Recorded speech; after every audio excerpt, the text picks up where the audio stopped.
కృష్ణ శ్రీమద్ భాగవతము అష్టమ స్కందము 2వ అధ్యాయము మనం నేర్చుకోబోతున్నాము. చాలా వండర్ఫుల్ పాస్ టైం. గజేంద్రుణ్ణి హరి ఆయన ఏ విధంగా రక్షించారనేటువంటిది మనం నేర్చుకోబోతున్నాం అన్నమాట. సో 8వ స్కందంలో మొత్తం ఆ రెండు వృత్తాంతాలు బాగా హైలైట్ అవుతాయి. ఒకటి, గజేంద్రుణ్ణి ఏ విధంగా స్వామి రక్షించారు అనేటువంటి విషయము. ఆ తర్వాత మళ్ళీ ఈ యొక్క సముద్ర మంథన లీల అనేటువంటిది కూడా మనకి ఈ యొక్క అష్టమ స్కందంలోనే మనకు వస్తాయి అన్నమాట. సో ముందుగా గజేంద్ర మోక్షం యొక్క ప్రేయర్స్ అనేటువంటివి, గజేంద్రుని యొక్క ప్రార్థనలు చాలా చాలా మంచివి అన్నమాట. వండర్ఫుల్ గా ఉంటాయి. సో అవేంటో మనము గది అన్న చూద్దాంలే. చదివితే ఆ, ఇంకా నేను చదవలేదు, చదవనా? నేను పిలుస్తాను మాతాజీ ఒక్కొక్కరిని. ఇక 2వ అధ్యాయము గజేంద్రుని సంకట పరిస్థితి. సో ఈ యొక్క అధ్యాయము. సో చందన మాతాజీ మీరు ఆ అధ్యాయ సారాంశం చదవండి. 1, 2 పారాగ్రాఫ్స్. హరే హరే కృష్ణ ప్రభుజీ దండోత్ ప్రణామాలు. 4వ మన్వంతరన భగవానుడు గజరాజును రక్షించిన విధమును ఈ స్కందంలోని 2వ, 3వ, 4వ అధ్యాయంలో వర్ణించును. గజేంద్రుడు తన ఆడ ఏనుగులతో పాటు జలక్రీడలు ఆడుచుండగా హఠాత్తుగా ఒక ముసలి దానిపై దాడి చేయుట, అంతటా అది రక్షణకై భగవత్ చరణారవిందలను ఆశ్రయించుట ఈ 2వ అధ్యాయంలో వర్ణించబడినది. క్షీరసాగరం నడుమ అత్యంత ఎత్తైన సుందరమగు పర్వతము ఒకటి కలదు.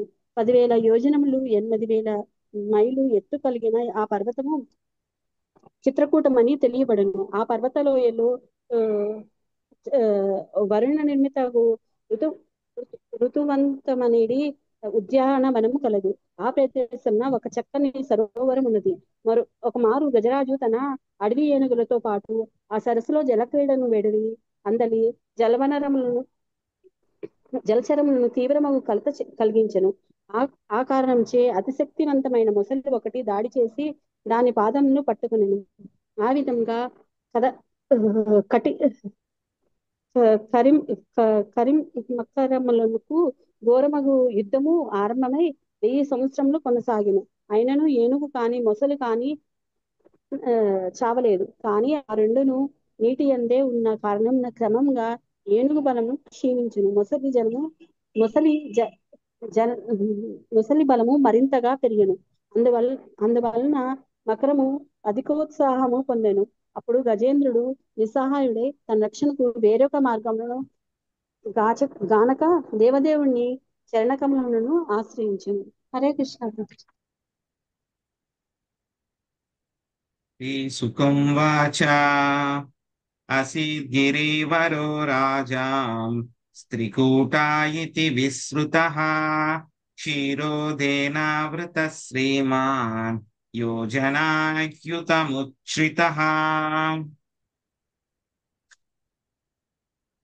తావతా విశ్రుతః పర్యాత్ త్రివిశృంగై పయోనిధిం తిసఖం రోచయన్నాస్తే రౌప్యాయా సహిరణ్మయై అన్యైశ్చాకకుబः సర్వా రత్నధాతు విచిత్రితై నానాద్రుమాలతా గుల్మైర్నిఘ్నో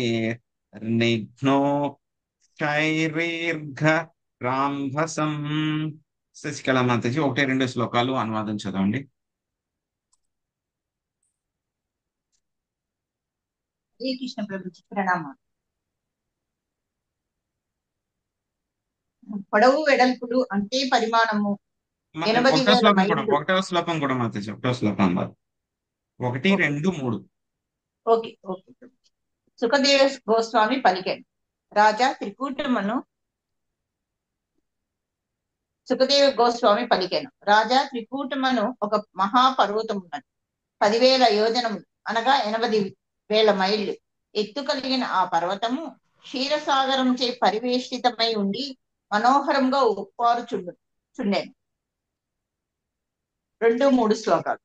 పొడవు వెడల్పులు అంతే పరిమాణం అనగా 80,000 మైళ్ళు కలిగిన ఆ పర్వతము లోహమయము, రజతమయము, స్వర్ణమయము అయిన 3 ప్రధాన శిఖరములను కలిగి ఉండెను. అవి సమస్త దిక్కులను ఆకాశమును శోభాయమానము కావించుచుండెను. రత్నధాతు పూర్ణములు, వృక్షములు, లతలు, గుల్మలు గుల్మములతో శోభితములైన ఇతర శిఖరములు కూడా ఉన్నవి. ఆ పర్వతం పైన గల జలపాతములు మనోహరమగు ధ్వని చుండెను. ఈ ప్రకారము ఆ పర్వతము సమస్త దిక్కుల శోభను ఇనుముడింప చేయుచు నిలుచుచుండెను. 4వ శ్లోకం. అంతే అంతే మాతాజీ, అంతే. ఓకే ఓకే ఓకే, ధన్యవాదాలు. సచ వాణిజ్యమాణింగ్రే సమంతాత్పయ ఊర్మిభిః కరోతి శ్యామలాం భూమి హరిన్మర కథాస్మభిః. శాంత్ కుమారి మాతాజీ చదవండి అనువాదం భాష్యము. హరే కృష్ణ ప్రభు. ఆ పర్వత పాదదేశం సర్వదా క్షీరసాగర అలలచే ప్రక్షాళితమగుచు అష్టదిక్కులలో ఉత్తరము, దక్షిణము, తూర్పు, పడమర ఈ నడుమనున్న దిక్కులు మరకతమరులను ఉత్పన్నము కావించును. భాష్యం. అనేక రకములకు సముద్రములు కలవని శ్రీమద్ భాగవతం వలన మనకు తెలియస్తున్నది. ఎక్కడో ఒక చోట పాల సముద్రం ఉన్నది, ఇంకొక చోట సూర సముద్రం ఉన్నట్లే అట్లే వృత సముద్రము, తైల సముద్రము, మంచినీటి సముద్రములు కలవు. ఈ ప్రకారం విష్ణువులో నానా రకములకు సముద్రాలు ఉన్నవి.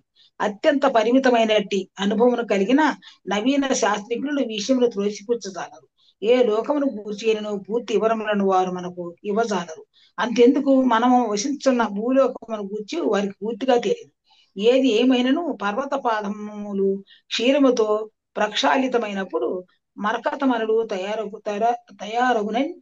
తయారగునవి ఈ శ్లోకమును బట్టి తెలియచున్నది. భగవంతుని చేయనబడేటి ప్రకృతి యొక్క కర్మలను అనుకరించే శక్తి ఎవరికీ లేదు. హరే కృష్ణ. ఇక్కడ మొదటి 4 శ్లోకాల్లో కూడా మనకి ఏం చెప్తున్నారు, ఆ యొక్క త్రికూట పర్వతము ఎంత అందంగా ఉంది అని చెప్తున్నారు అనమాట.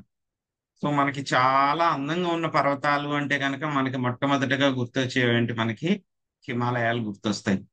ఆ తర్వాత మళ్ళీ యూరోప్ లో స్విట్జర్లాండ్ అన్నమాట, బాగా చాలా ఫేమస్ అది. సో అక్కడ కూడా మనకి గుర్తొస్తాయి అన్నమాట. స్విట్జర్లాండ్ లో చాలా ఆల్ప్స్ అని చెప్పేసి పర్వతాలు ఉంటాయి, అవి కూడా చాలా అందంగా ఉంటాయి అన్నమాట. సో ఎందుకు అందంగా ఉంటాయి అని అంటే కనుక రెండు కూడాను మనకి ఈ శాస్త్రాల్లో చెప్పడం జరిగిందనమాట. స్వర్గానికి వెళ్ళడానికి అవి ఎంట్రన్స్లు అంట. సో కాశ్మీర్ లో ఒకటి, ఆ తర్వాత హిమాలయాస్ ఉన్న చోట ఒకటి, కాశ్మీరు హిమాచల్ ప్రదేశ్ ఉన్న చోట ఒకటి, ఆ తర్వాత ఉత్తరాఖండ్ లో కూడా అంటారు స్వర్గద్వార్ అని అంటారు కదా, అక్కడి నుంచే పాండవులు స్వర్గానికి వాళ్ళు వెళ్ళడం జరిగిందని. కాశ్మీరు, హిమాచల్ ఆ ఏరియాస్ అన్నమాట మొత్తం. మళ్ళీ ఆ తర్వాత స్విట్జర్లాండ్ లో కూడా చాలా అందంగా ఉంటాయి అన్నమాట పర్వతాలు, వెరీ వెరీ బ్యూటిఫుల్. సో పర్వతాలు ఒక్కటే ఉంటే బాగోదు, పర్వతాలతో పాటు అక్కడ నదులు, సెలయేర్లు, అదేవిధంగా సరస్సులు అన్ని కూడా ఉంటాయి అన్నమాట. సో అలా ఉంటే చాలా అద్భుతంగా ఉంటుంది. సో అలాగే మనకి ఈ యొక్క త్రికూట పర్వతం ఒకటి ఉంది. త్రికూట అంటే కనుక 3 రకాలైనటువంటి ముఖ్య పర్వతము అంటే కనుక ఏంటి, ఒక పర్వతమే ఉండదు. కొండ అంటే కనుక ఒకటి ఉంటుంది, పర్వతము అంటే కనుక అలాంటి కొండలు చాలా చాలా చాలా ఉంటాయి. హిమాలయాల్లో చూస్తాం మనం, ఒక పీక్ ఉంటుంది, దానిపైన ఇంకోటి ఉంటుంది, దానిపైన ఇంకోటి, అలా చాలా చాలా ఉంటుంది. అలాగే ఇక త్రికూట పర్వతం మీద కూడా మొత్తం 3 రకాలైనటువంటి ముఖ్య శిఖరాలు ఉన్నాయన్నమాట. ఒక శిఖరం ఏంటి, బంగారంతో ఉందంట. ఇంకొక శిఖరము వెండితో ఉందంట. ఇంకొక శిఖరము ఇనుముతో ఉందంట. అంత గొప్ప పర్వతం అన్నమాట. ఎక్కడుంది ఈ యొక్క త్రికూట పర్వతము అంటే కనుక ఇది పాల సముద్రానికి మధ్యలో ఉందండి. పాల సముద్రానికి మధ్యలో ఉంది. దీనికి 3 రకాలైనటువంటి ముఖ్యమైనటువంటి పర్వతాలు, శిఖరాలు ఉన్నాయి. అందుకే దీని ఏమన్నారు, త్రికూట అని చెప్పని అన్నారు అనమాట.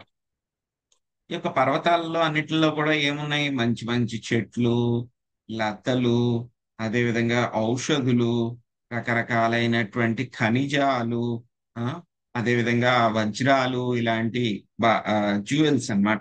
మనం చెప్పుకున్నాం కదా, ధాతువులు అన్నమాట, అన్ని రకాలైనటువంటివి అన్నమాట. వజ్రాలు, వైఢూర్యాలు, ఇవన్నీ కూడా మరకతమణులు అవన్నీ కూడా ఉన్నాయన్నమాట. వాటిల్లో మంచి మంచి జలపాతాలు కూడా ఉన్నాయన్నమాట. సో ఆ యొక్క పర్వతం యొక్క పాదాలు దేంతో కవర్ అయి ఉన్నాయి, ఎక్కడ పాల సముద్రం యొక్క అలలతోటి టచ్ అవుతూ ఉంటాయి. ఆ విధంగా టచ్ అవుతూ ఉంటే కనుక ఏమవుతాయి, ఎమరాల్డ్స్ వస్తాయి అనమాట. బ్లూ కలర్ లో ఉంటాయి కదా, వాటిని ఎమరాల్డ్ అంటారు. ఎమరాల్డ్స్ పుడుతున్నాయి అనమాట. మొత్తం 8 డైరెక్షన్స్ లో కూడా చుట్టూరు అంతా కూడా ఆ యొక్క పర్వతానికి ఆ యొక్క పర్వతం ఉంది. పర్వతం చుట్టూరు అంతా కూడా క్షీర సముద్రం ఉంది అనమాట. సో ఆ విధంగా చాలా అందంగా ఉందన్నమాట అది. సో అక్కడ ఉండేటువంటి వాళ్ళు ఎవరైతే కనుక ఆ యొక్క పర్వతం మీద నివసిస్తున్నారో వాళ్ళు ఏమేం పనులు చేస్తారు, హెవెన్లీ డెనిజన్స్ వాళ్ళు ఏమేం పనులు చేస్తారు అనేటువంటి ఇప్పుడు చెప్తారు మనకి 5, 6, 7, 8 శ్లోకాల్లో చెప్తారనమాట. సిద్ధచారణ గంధర్వైర్ విద్యాధరా మహోరగై కిన్నరైరప్సరోభిశ్చ క్రీడద్భిర్జష్టకందరా. రాధమమ్మతజీ అనువాదం భాషించదండి. సిద్ధగణము, చారణులు, గంధర్వులు, విద్యాధరులు, పురగులు, కిన్నరులు, అప్సరస్సుల వంటి ఉన్నతలోక వాసులు క్రీడార్థము ఆ పర్వతమునకు వెడలుదురు. అందువలన త్రికూట పర్వత గుహలన్నీయును స్వర్గలోక వాసులచే నిండియుండును. భాష్యం. సామాన్య జనులు ఉప్పు నీటి సముద్రములలో ఆటలాడుకున్నట్లు ఉన్నత లోకవాసులు క్షీరసాగరమునకేగి దాని యందు ఈదుచు త్రికూట పర్వత గుహలలో క్రీడించుచు ఆనందము అనుభవించు. Hare Krishna. Thank you Prabhuji. Hare Krishna. So ఎవరైనా సరే వెళ్ళాలంటే కనుక ఎక్కడికి వెళ్తారు? సముద్ర ఒడ్డుకి వెళ్ళాలంటే గోవాకు వెళ్తారు, మారిషస్ కి వెళ్తారు, ఆ ఆ తర్వాత ఇంకా వేరే వేరే ప్లేస్లు అండమాన్ ఇలాంటి వాటికి వెళ్తారు. మనం ఎక్కడికి వెళ్తాము? ఉప్పునీటి సముద్రానికి వెళ్తాం మనం. ఆ, అరేబియా సముద్రానికో, హిందూ మహాసముద్రానికో, బంగాళాఖాతానికో వెళ్తాం. సో కానీ దేవతలు ఎక్కడికి వెళ్తారు? వాళ్ళు పాల సముద్రానికి వెళ్తారంట వాళ్ళు. సో సముద్రంలోకి వెళ్తే కనుక మరి అక్కడ కాటేజ్లు, గెస్ట్ హౌస్లు అన్ని ఉండాలి కదా. వాళ్ళకన్నీ కూడా ఎలా ఉంటాయి? ఈ యొక్క త్రికూట పర్వతం మీద ఉన్నటువంటి గుహల్లో వాళ్ళు ఉంటారన్నమాట. అంటే న్యాచురల్ గెస్ట్ హౌస్లు అవన్నీ కూడా ఎప్పుడు ఫుల్ గా ఉంటాయంట. వాళ్ళందరూ కూడా వచ్చి ఎంజాయ్ చేస్తూ ఉంటారంట అక్కడ. యత్ర సంగీత సన్నాధై నద హమమర్షయా అభిగర్జంతి హరయా శ్లాఘిన పరసంఖయా. లక్ష్మీ నాగేశ్వరి మాతాజీ అనువాదం భాషించదండి. హరే కృష్ణ ప్రభు. ఆ గృహలలో స్వర్గలోక వాసులు సంగీత ధ్వనులు ప్రతిధ్వనించుచుండేది. కారణమున అచ్చటనున్న సింహాసములు వేరొక సింహాసము ఆ రీతిగా గర్జించుచున్నదని తలచినవై తమ పరాక్రమ గర్వము చేత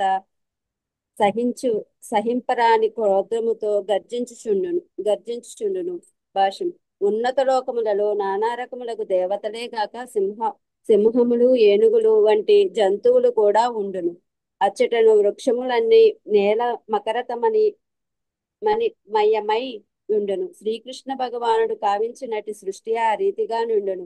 కనుక కనుకనే శ్రీల భక్తి వినోద ఠాగూర్లు కేశవ జగత విచిత్ర ఓ కేశవ, నీ సృష్టి రంగుల హరివిల్లు చిత్ర విచిత్రమయము కదా అని గానము చేసిరి. భూగర్భ శాస్త్రజ్ఞుడు, వృక్ష శాస్త్రజ్ఞుడు, మరి ఇతర నామమాత్ర శాస్త్రజ్ఞుడు ఇతర లోకములకు కూర్చి ఊహాగానములు చేయుచు వాని అందరి వైవిధ్యమును తెలుసుకొన్న జాలక అవన్నీయును నిర్మానుష్యములు, ధూళిమయములు అని తీర్మానింతురు. విశ్వమందు ఎంతటి వైవిధ్యమున్నదో అంచనా వేయజాలకున్నను తమ జ్ఞానమును వారు మిగుల గర్వించియుందురు.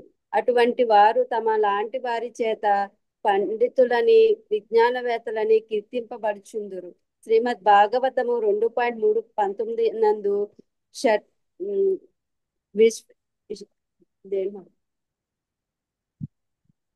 ఇది ఒకసారి చెప్పమని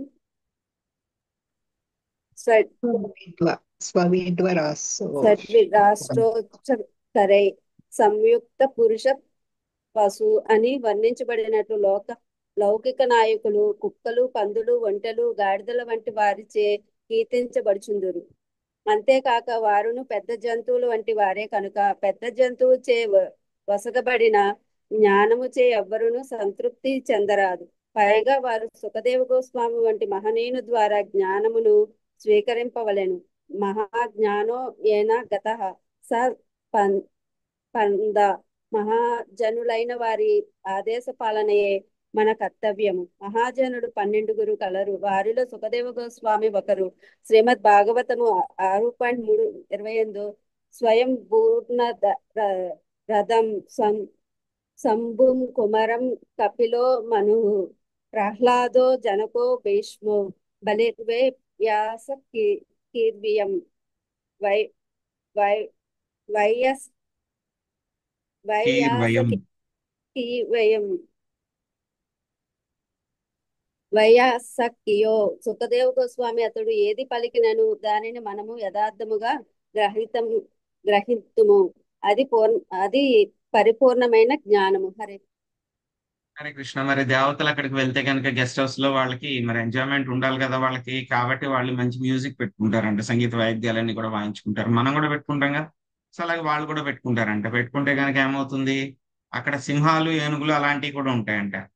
సో ఆ సింహాలు ఏమనుకుంటాయంట, వేరే సింహం ఏమన్నా గర్జిస్తుందేమో అని చెప్పి నేను గర్జిస్తాను అని చెప్పి అవి కూడా గర్జిస్తూ ఉంటాయంట.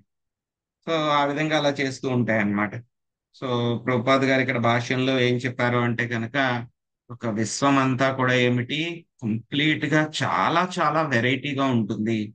మనకి తెలిసినటువంటి వెరైటీ చాలా చాలా తక్కువ. మనకి తెలిసినటువంటి ఒక వృక్ష శాస్త్రజ్ఞులు కానీ, భూగోళ శాస్త్రజ్ఞులు కానీ, ఖగోళ శాస్త్రజ్ఞులు కానీ చాలా చాలా లిమిటెడ్. వాళ్ళందరూ కూడా వాళ్ళకి తెలిసినటువంటి జ్ఞానం కూడా చాలా చాలా లిమిటెడ్ అన్నమాట. కొంచెం మాత్రమే వాళ్ళకి తెలుసు అన్నమాట. కానీ ఎవరికి తెలుస్తుంది పూర్తిగా అని అంటే కనుక మహాజనులకి తెలుస్తుంది. స్వయం భూర్నారద శంభో కుమార కపిలో మను ప్రహ్లాదో జనకో భీష్మో బలిర్వయ్యాసకీర్వయం. ఎవరు చెప్పారు ఈ శ్లోకం? యమధర్మరాజు. ఎవరికి చెప్పారు? సుఖదేవ్ గోస్వామి. కాదు కాదు, మర్చిపోయారు అప్పుడే, మర్చిపోయారు. మొన్న చదువుకున్నాం కదా. గుర్తు రావడం లేదు చక్కగా. యమదూతలకు శ్లోకం చెప్పండి. యముడు యమదూతలకు చెప్పినాడు. Yes, correct. ఆ, Correct. శశికళ మాతాజీ సగం చెప్పారు కరెక్ట్ గా, మిగతా సగం ఆ, ఆ, చెప్పారు ఈయన. సో యమధర్మరాజు యమదూతలకు చెప్తారనమాట. ఎప్పుడు అక్కడ వాళ్ళు ప్రశ్న వేస్తారు కదా యమదూతలు, మీరేనా చట్టాన్ని డిసైడ్ చేసేది, ఎంతమంది జడ్జిలు ఉన్నారు, ఇంతకన్నా గొప్ప వాళ్ళు ఎవరైనా ఉన్నారా అని అడిగితే కనుక ఆయన చెప్తారనమాట, ఈ యొక్క జడ్జిమెంట్ చేయాలంటే కనుక దానికి భగవద్భక్తులే చేయగలరు. సో మొత్తం 12 మంది మహాజనులు ఉన్నారు, గొప్పవాళ్ళు, గొప్ప భక్తులు. మిగతా వాళ్ళందరూ కూడా వాళ్ళ యొక్క అడుగు జాడల్లో నడవాలి. సో ఎవరు వాళ్ళు గొప్ప భక్తులు? స్వయంభూమను, నారద, శంభు. శంభు అంటే కనుక శివుడు అన్నమాట. కుమారుడు, నలుగురు కుమారులు, కపిలుడు, ఆ తర్వాత మను. స్వయంభు అంటే కనుక బ్రహ్మగారు అన్నమాట. సారీ, స్వయంభు అంటే కనుక బ్రహ్మగారు. ఆ తర్వాత మను అంటే కనుక స్వయంభూమను అన్నమాట. ప్రహ్లాద జనకో భీష్మో. ప్రహ్లాదుడు జనక మహారాజు, రామచంద్రుని యొక్క మామగారు అన్నమాట. భీష్ముడు గురించి మనకు తెలుసు, ఆయన గురించి. బలిర్వయాస కింవయం. బలి అంటే కనుక ఆయన ప్రహ్లాద్ మహారాజ్ యొక్క మనవడు అన్నమాట. తర్వాత వచ్చేది ఆయన గురించే వస్తుంది, మళ్ళీ బలి మహారాజ్ గురించి వస్తుంది. ఈ స్కందంలోనే వస్తుంది. Very highlight. ఆత్మ సమర్పణం కాన్సెప్ట్ అంతా కూడా మొత్తం ఆయనే మనకి ఆ యొక్క మెయిన్ అన్నమాట. ఆత్మ సమర్పణం ఆయన దగ్గర నుంచి నేర్చుకోవాలి, బలి మహారాజ్ గురించి, ఆయన యొక్క గొప్పతనం. ఆ తర్వాత ఈ యొక్క సముద్ర మంథన లీలలో కూడా బలి మహారాజ్ పార్టిసిపేట్ చేస్తారు. ఆ తర్వాత ఆ సముద్ర మంథన లీల అయిన తర్వాత బలి మహారాజు ఇంద్రుని జయిస్తారు. మళ్ళీ ఆ తర్వాత వామనదేవు, త్వరలోనే మనకి ఓణం కూడా వస్తుంది. సో వామనదేవు ఆయన కోసం అవతరించి మళ్ళీ ఆయన ఉద్ధరిస్తారనమాట. సో ఆ యొక్క వృత్తాంతం అంతా కూడా మనకి ఈ యొక్క స్కందంలోనే వస్తుంది. సూపర్ ఉంటుంది ఈ యొక్క స్కందం అంతా కూడా, అన్ని కూడా పాస్ట్ టైమ్స్ అన్నమాట. సో కొంచెం కొంచెం ప్రార్థనలు అవి ఉంటాయి. సో నెక్స్ట్ అధ్యాయంలో వచ్చే ప్రార్థనలు వెరీ వెరీ ఇంపార్టెంట్, గజేంద్ర మోక్ష ప్రేయర్స్. సముద్ర మంథనం తర్వాతనే వామనదేవు ఆయన దగ్గరకు వస్తారా ప్రభుజీ? అవును, సముద్ర మంథన లీల తర్వాత చూస్తాం. సముద్ర మంథన లీల తర్వాత ఇక్కడ క్షీరసాగరం గురించి చెప్తున్నారు కదా, ఈ క్షీరసాగరంలోనే జరిగింది సముద్ర మంథన లీల. ఇప్పుడు త్రికుట పర్వతం ఉంది కదా, త్రికుట పర్వతంలో క్షీరసాగరం ఉంది. త్రికుట పర్వతం చుట్టూ క్షీరసాగరం అన్నా కదా, ఈ క్షీరసాగరంలోనే జరిగింది సముద్ర మంథన లీల. నానారణ్యాపసువ్రాత సంకుల ద్రోణ్యలంకృత చితద్రుమాసురోధ్యాన కలకంఠ విహంగమః సరిత్సరోభిరచ్చోధై పులినైర్మాణికాలుకై దేవస్త్రీమజ్జనామోధ సౌరభాంబాన్వలైర్యుత. మా లక్ష్మీ మాతజీ 7 శ్లోకాలు అనువాదం భాషించదండి.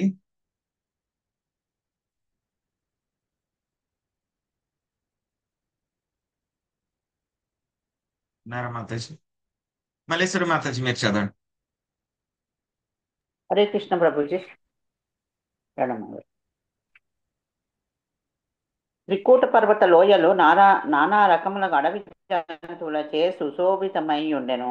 అచ్చట గల దేవోధ్యానమునందలి వృక్షములలో తీయని నాదము చేసే పలు రకముల పక్షులున్నవి. త్రికూట పర్వతము 8వ శ్లోకం. త్రికూట పర్వత ప్రాంతమున పలు సరస్సులు నదులు ఉన్నవి. వాని తీరములు ఇసుకను పోలినట్టు చిన్న మన్నులతో నిండి ఉండును. వాని అందరి జలం అతి స్వచ్ఛముగా ఉండును. దేవతాశ్రీలు వాని అందు స్నానం చేసినప్పుడు వారి దేహ సుగంధము జలమునకు వాయువునకు సోకి వాతావరణము శోభాయమానము కావించును. భాష్యము. ఈ భౌతిక జగత్తునందును అనేక తరగతుల జీవులున్నారు. ధరణీవాసులు తమ దేహ దుర్గంధమును ఆపుకొనుటకు సాధారణంగా సుగంధ లేపనములు పూసుకొనుదురు. కానీ దేవతా స్త్రీల దేహ సుగంధముచే నదులు, సరస్సులు, వాయువు చివరకు త్రికూట పర్వత ప్రాంతమే సౌరభంతో నిండినట్లు మనం ఇక్కడ గాంచుచున్నాము. ఉన్నత లోకములలోని దేవతా స్త్రీల దేహములే అంత అందముగా ఉన్నచో వైకుంఠంలోని స్త్రీజనము లేదా బృందావనం నందని గోపికలు ఇంకెంత అందముగా నుందరో మనం ఊహించుకొనవచ్చును. Thank you Prabhuji. Hare Krishna. So అక్కడ ఏమున్నాయన్నమాట, సో అక్కడ ఉన్నటువంటి ఆ యొక్క లోయలన్నీ కూడాను రకరకాలైనటువంటి అడవి జంతువులతోటి నిండి ఉన్నాయన్నమాట. అక్కడ రకరకాలైనటువంటి ఉద్యానవనాలు కూడా ఉన్నాయి. అవన్నీ కూడా మంచి మంచి పక్షులతోటి, ఆ పక్షులన్నీ కూడా కిలకిల రావాలు చేస్తూ ఉన్నాయన్నమాట. అక్కడ రకరకాలైనటువంటి సరస్సులు, నదులు అవి కూడా ఉన్నాయన్నమాట. చాలా అందంగా ఉన్నాయన్నమాట. మనకు ఉన్నటువంటి సముద్రం పక్కన, నదుల పక్కన ఏముంటాయి మనకి? ఇసుక రేణువులు దొరుకుతాయి మనకి. శాండ్, ఇసుక, లేకపోతే గులకరాళ్ళు, లేకపోతే కనుక ఇంకా కొంచెం పెద్ద పెద్ద కంకర రాళ్ళు అలాంటివి దొరుకుతాయి. కానీ అక్కడ ఉన్నటువంటి అయితే త్రికూట పర్వతం దగ్గర ఉన్నటువంటి వాటిల్లో ఏమున్నాయంటే అక్కడ రకరకాలైనటువంటి జెమ్స్ ఉన్నాయంట. జెమ్స్ అంటే మనం పెట్టుకుంటాం కదా ఉంగరాల్లో, అవన్నీ కూడా రకరకాల జెమ్స్ పెట్టుకుంటాం కదా. చాలా చిన్న చిన్న సైజు జెమ్స్ ఉన్నాయండి. అంటే జెమ్స్ కి అక్కడ వాల్యూనే లేదు. మనకైతే కనుక చాలా వాల్యూ. అవి ఏదో ఒక జెమ్ ఉందంటే కనుక అబ్బా ఎంత రేటు, ఏదో డైమండో, లేకపోతే కనుక మరకతమణి, లేకపోతే కనుక ఏదో పుష్యరాగం, ఏవో పేర్లు చెప్తారు కదా. అవన్నీ 9 రకాలు ఉంటాయి. అవన్నీ కూడా ఉంగరాలు కూడా చేయించి పెట్టుకుంటారు కొంతమంది. చాలా కాస్ట్లీ అవన్నీ కూడా. మనకైతే చాలా కాస్ట్. అలాంటివన్నీ కూడా ఇంకా బోల్డ్ రకాలన్నీ అలాగా ఏదో నది పక్కన ఇసుక రేణువులాగా పడి ఉంటాయి అన్నమాట. వాటికి ఏమైనా వాల్యూ ఉంటుందా? ఏమీ ఉండదు. అంటే అంత ఐశ్వర్యంతో ఉన్నాయన్నమాట. ఇంకేంటి, మనం ఎక్కడైనా సరే స్నానం చేస్తే కనుక ఎందుకు వెళ్తాం? మనం స్నానం చేసి మన శరీరంలో ఉన్న దుర్గంధాన్ని పోగొట్టుకోవడానికి మనం ఆ నదుల్లోకి వెళ్ళి స్నానం చేస్తాం. అప్పుడు ఏమవుతుంది? మన దుర్గంధం అంతా అక్కడికి వెళ్తుంది. కానీ ఇక్కడ దేవతా స్త్రీలు స్నానం చేస్తే కనుక ఏమవుతుంది? వాళ్ళ శరీరంలో ఉన్నటువంటి సుగంధం అంతా నీటిలో వెళ్తుందంట. అప్పుడు ఆ నదులు, సరస్సులు అవన్నీ కూడా మంచి వాసనలు వస్తూ ఉన్నాయి అన్నమాట. సో అదనమాట వాళ్ళకి మనకి తేడా అన్నమాట. తస్య ద్రోణ్యాం భగవతో వరుణస్య మహాత్మనః ఋతుమన్నామా అక్రీడం సురయోషితాం సర్వతోలంకృతం దివ్యై నిత్యపుష్పాఫలద్రుమై మందారై పారిజాతైశ్చ పాటలాశోకచంపకై చూతై పియాలై పనసైరా నైరామ్రాతాకైరపి క్రముకైర్నారికేలైశ్చ ఖర్జూరైర్బీజపూరకై మధుకై సాలతాలైశ్చ తమాలైరాసనార్జునై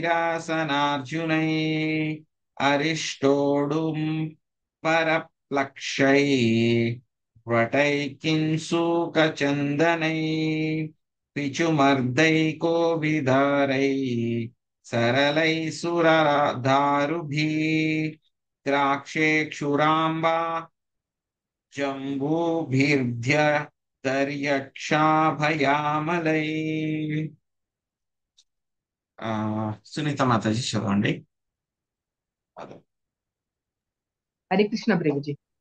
త్రికూట పర్వత లోయలో ఋతుమంతం అనేది ఉద్యానవనము కలదు. వరుణునికి చెందిన ఆ ఉద్యానవనము దేవతా వనితలకు ఆట స్థలముగా నుండెను. అది అన్ని ఋతువులందును ఫలపుష్ప శోభితమై ఉండెను. మందారములు, పారిజాతములు, పాటలములు, అశోకములు, చంపకములు, చోతములు, పియాలములు, పనసలు, మామిడి పళ్ళు, అమరాతకములు, క్రమకములు, కొబ్బరి చెట్లు, ఖర్జూర వృక్షములు, దానిమ్మ చెట్లు అక్కడ ఉన్నవి. మధుకములు, తాళ వృక్షములు, తమాల వృక్షములు, ఆసనములు, అర్జునములు, అరిష్టములు, ఉడుంబరములు, లక్షములు, అశ్వత్థ వృక్షములు, కింసుకములు, చందన వృక్షములు కూడా ఉన్నవి. ఇవేగాక పిచుమర్దములు, కోవిదారములు, సరళములు, దేవదారులు, ద్రాక్షలు, చెరకు, అరటి చెట్లు, నేరేడు చెట్లు, రేగి చెట్లు, అక్షములు, అభయములు, ఉసిరిక చెట్లును అచ్చట ఉన్నవి. హరే కృష్ణ ప్రభుజీ. సో ఇక్కడ చెప్పినటువంటి చెట్లు ఏవైతే ఉన్నాయో అవన్నీ కూడా ఏంటంటే చాలా ఆస్పీషియస్ అన్నమాట. అవన్నీ కూడా చాలా మంచివి అన్నమాట. ఇక్కడ చూడండి, మనకి మందారపు చెట్లు చెప్తున్నారు ఇక్కడ. ఆ తర్వాత అశోక వృక్షం చెప్తున్నారు, పారిజాతములు చెప్తున్నారు, పనస చెట్లు, మామిడి చెట్లు, కొబ్బరి చెట్లు, ఖర్జూరం చెట్లు, దానిమ్మ చెట్లు. సో మనకు తెలిసినవి అనమాట ఇవన్నీ కూడా. జనరల్ గా ఉండేటువంటివి కోవిదాలు, సరళాలు, ద్రాక్ష, చెరకు, అరటి చెట్లు, నేరేడు చెట్లు, రేగు చెట్లు, ఇవన్నీ కూడా ఉసిరిక చెట్లు, ఇవన్నీ కూడా ఉన్నాయన్నమాట. సో ఇవన్నీ కూడా చాలా ఆస్పీషియస్ అన్నమాట, చాలా మంచివి అన్నమాట. ఇవన్నీ కూడా హరే చెట్లు, కృష్ణ రకరకాల చెట్లు. ప్రభుజీ. హరే హరే కృష్ణ కృష్ణ. ప్రభుజీ, తమాల వృక్షములు అన్నది ఆ మధ్యన మేము భక్తిరసామృత సింధు చదివినప్పుడు కూడా వచ్చిందండి ఆ చెట్టు గురించి. తమాల వృక్షం అని అంటే కనుక ఆ చెట్టు ఎలా ఉంటుందంటే కనుక కృష్ణుడి లాగే నీలపు రంగులో ఉంటుంది. సో అందుకని ఒక్కొక్కసారి గోపికలు ఆ యొక్క వృక్షాన్ని చూసి కృష్ణుడేమో అని చెప్పేసి ఆ యొక్క వృక్షాన్ని ఎలాగా పట్టుకుంటారు అని చెప్పేసి మనకి వర్ణన వస్తుంది. దశమ స్కందంలో వస్తుంది అన్నమాట మనకు వర్ణన. ఓకే ప్రభుజీ, ధన్యవాదాలు. హరే హరే హరే కృష్ణ. కృష్ణ. హరే కృష్ణ. బిల్వైర్కపిర్దైర్జంబీర్వైర్వృత్త బల్లాకాదిభిः తస్మిన్ సరాసు విపులం లసత్కాంచన పంకజం కుముదోత్పల కల్హార శతపత్రాసి యోచితం మత్త షట్పద నిర్ఘుష్టం శకుంతైశ్చాకలస్వనై హంసకారండవాకీర్ణం చక్రాహ్వైస్యారసైరపి జలకూటకో యష్టి దాత్యూహాకులకూజితం మత్స్యకచ్చ పసంచారా చలత్పద్మారజపయః కదం భవేత సనలాని పవంజులాకైర్వృతం కుందైకురవకాశోకై శిరీషైకూటజేంజుదై కుబ్జకై స్వర్ణయూధీభిः నాగాపున్నగజాతిభిः మల్లికా శతపత్రైశ్చ మాధవీజాలకాదిభిः శోభితం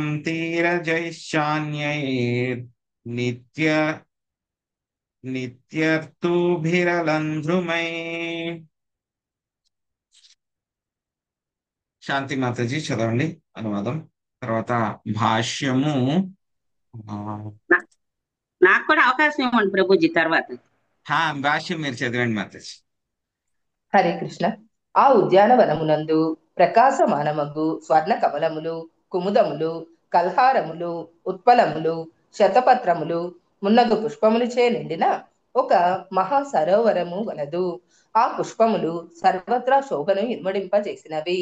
అచట బిల్వములు, కపిత్తములు, జంబీరములు, భల్లాతక వృక్షములు కూడా ఉన్నవి.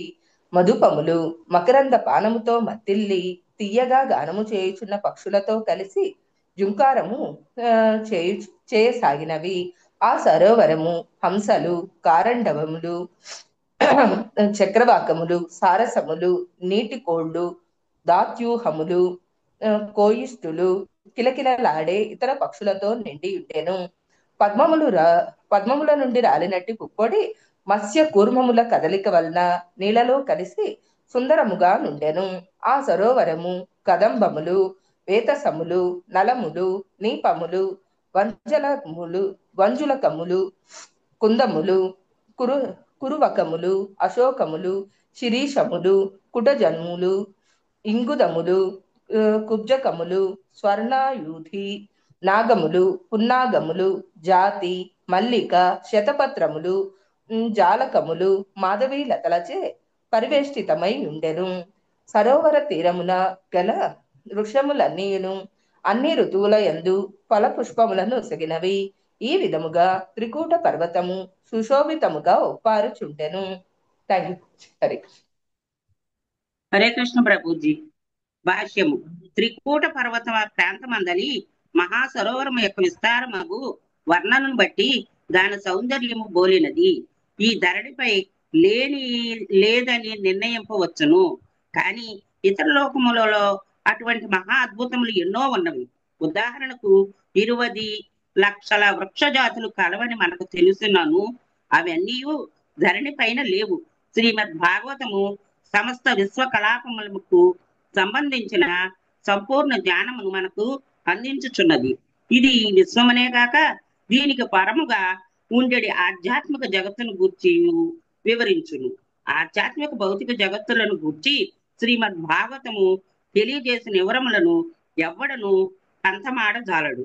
భూమి నుండి చంద్రుని చేరడి యత్నములు విఫలమైనప్పటికీ జనులు ఇతర లోకములలో ఏమి కలదో తెలుసుకొనవచ్చును. దానికి ఊహాగానములు అవసరం లేదు. వాస్తవమైన జ్ఞానమును శ్రీమద్ భాగవతం నుండి స్వీకరించి మనిషి పూర్ణ సంతుష్టుడు కావచ్చును. హరే కృష్ణ ప్రభుజీ. Thank you Prabhuji. ఇక్కడ మనకి ఈ యొక్క ఋతుమంత్ అనేటువంటి ఈ యొక్క ఉద్యానవనం గురించి మనకి చెప్తున్నారు అన్నమాట. ఈ యొక్క ఉద్యానవనంలో రకరకాలైనటువంటి యొక్క పువ్వులు ఉండేటువంటి వృక్షాలన్నీ కూడా ఏ విధంగా ఉన్నాయని చెప్పి మనకు చెప్తున్నారు. ఆ తర్వాత అక్కడ ఉండేటువంటి పక్షులు ఏ విధంగా ఉంటాయి, చక్రవాకాలు, కొంగలు, కారందములు, హంసలు అవన్నీ కూడా ఎలా ఉంటాయి అని చెప్పి చెప్తున్నారు. అక్కడ ఆ యొక్క సరస్సు ఉంటే కనుక ఆ యొక్క సరస్సులో ఏముంటాయి, మళ్ళీను యొక్క తాబేళ్లు, చేపలు అవన్నీ కూడా ఉన్నాయన్నమాట. సో అక్కడ ఉండేటువంటి నీళ్లు, మనం చూసేటువంటి నీళ్లు అయితే కనుక ఏముంటాయి, చెత్త, వాటర్ బాటిల్స్ వాటితో నిండిపోయి ఉంటాయి. కానీ అక్కడ ఉండేటువంటివన్నీ కూడా దేంతో నిండి ఉన్నాయి, అవన్నీ కూడాను మంచి మంచి ఆ యొక్క వృక్షాల యొక్క పువ్వుల్లోంచి వచ్చేటువంటి పుప్పొడితోటి అవన్నీ కూడా నిండిపోయి ఉన్నాయి అన్నమాట. ఇంకా అక్కడ ఆ యొక్క ఋతుమంత్ అనేటువంటి ఆ యొక్క తోటల ఉద్యానవనంలో కదంబ వృక్షాలు, వేతసలు, నలాసు, నిపాస్ ఇవన్నీ కూడా ఉన్నాయి. ఇక్కడ చెప్పినటువంటి చాలా వృక్షాల పేర్లు కానీ, ఆ తర్వాత ఆ యొక్క పక్షుల పేర్లు కానీ, ఆ తర్వాత అక్కడ చెప్పినటువంటి ఇంకా పువ్వుల పేర్లు కానీ, ఇవన్నీ అసలు అన్ని ఎప్పుడు మనం వినుండవు అనమాట. ఇలాంటివి చూడడం అనేది ఇంక ఇంపాసిబుల్ అనమాట.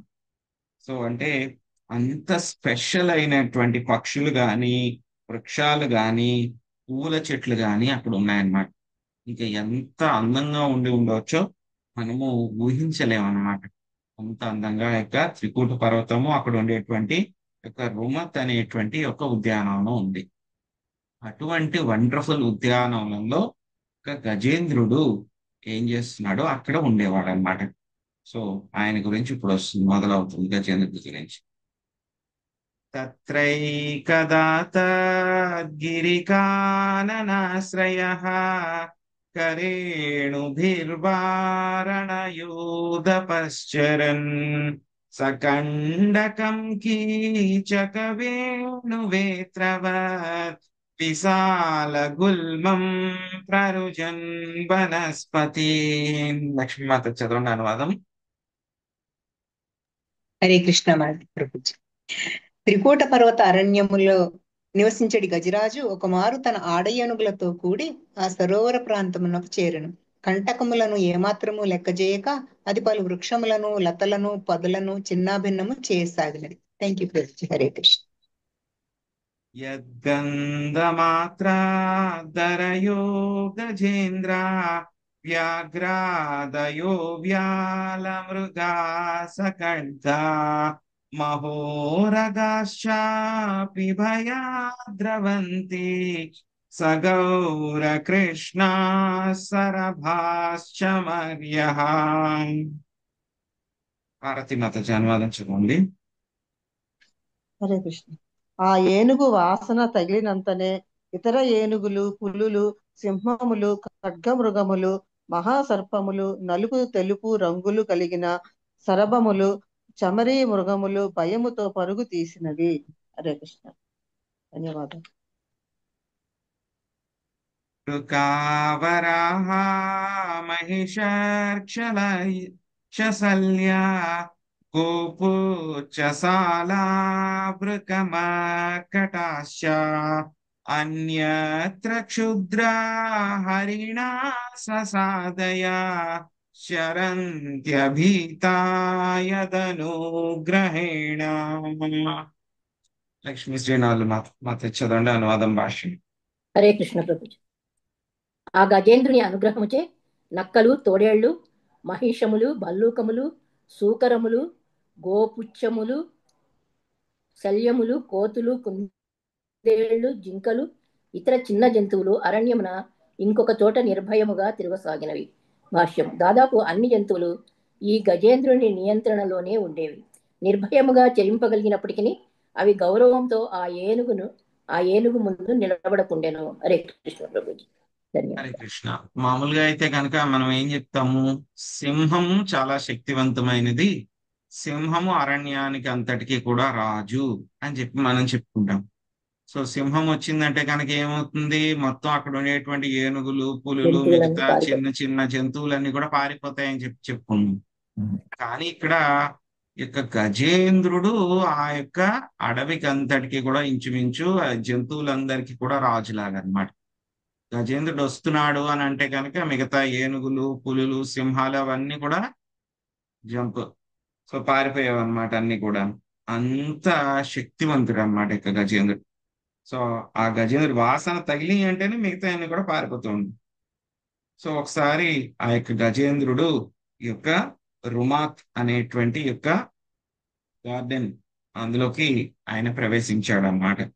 ప్రవేశించి ఆయన ఎంత చాలా బలంగా ఉన్నాడు కాబట్టి ఏంటి, అక్కడ ఉండేటువంటి చిన్న చిన్న వృక్షాలు కానీ, లతలు, పొదలు, వాటిలన్నిటిని కూడా ఏం లెక్క చేయకుండా ఇష్టం వచ్చినట్లు వెళ్ళిపోతున్నాడు గజేంద్రుడు. ఆడ ఏనుగులతో కలిపి ఆ యొక్క సరోవర ప్రాంతానికి వచ్చారు. సో గజేంద్రుడి యొక్క శక్తి గురించి చెప్తూ మిగతా చిన్న చిన్న జంతువులన్నీ కూడా గజేంద్రుడి యొక్క ఆశ్రయంలో ఉన్నాయి. అంటే కనుక గజేంద్రుడి ముందు ఎప్పుడు కూడా నిలబడలేవు. సో గజేంద్రుడికి రక్షణలో ఉన్నాయంటే గజేంద్రుడి కింద ఉన్నాయి, ఏవి కూడా ఆయన ముందు నిలబడలేవు అని చెప్పి చెప్తున్నారు. సో ఈ విధంగా గజేంద్రుడు అంత శక్తిమంతుడు, గజేంద్రుడికి అంత ప్రభావం ఉంది, అంతటి శక్తి ఉంది అనేటువంటివి మనకి ఈ శ్లోకాల్లో తెలుస్తున్నాయి అన్నమాట. సో తర్వాత మళ్ళీ గజేంద్రుడు ఏం చేశాడు అనేటువంటిది తర్వాత చూద్దాం. హరే కృష్ణ.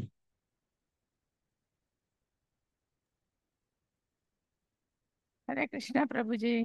ధన్యవాద హరే కృష్ణ ప్రభుజీ. దండవత్ ప్రణాం. Thank you Prabhuji. హరే కృష్ణ ప్రభుజీ. దండవత్ ప్రణాం. హరే కృష్ణ. వాంఛా కల్పతరుభ్యశ్చ కృపా సింధుభ్యైవ చ పతితానాం పావనేభ్యో వైష్ణవేభ్యో నమో నమః.